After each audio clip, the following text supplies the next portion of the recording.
Hey, so I was in Acts, and Acts 17, 21 says, all the Athenians, which would be the Greeks in Athens, and foreigners who lived there, spent their time doing nothing but talking about and listening to the latest ideas.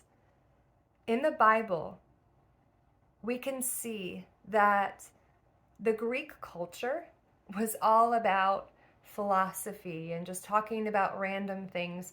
They didn't work. They didn't do anything actually productive with their lives.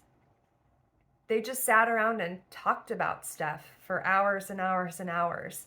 And they were fervently seeking just knowledge about things. And that was their God.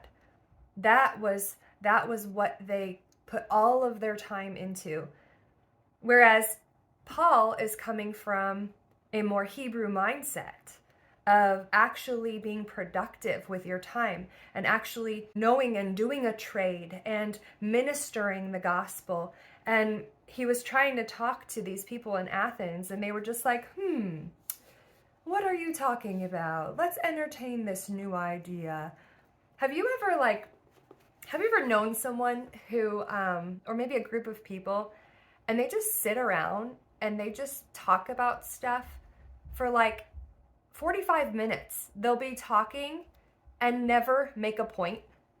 They just go around in circles. And then you're like watching this conversation. Like, I've seen some podcasts like this. They're just talking about something, like a certain subject, but nobody's really making any valid points. There's not a whole lot of sense. There's a spirit behind that. There's a spirit behind that.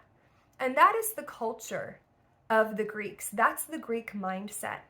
And that we can see in our society today in a pretty crazy way. People don't want to work.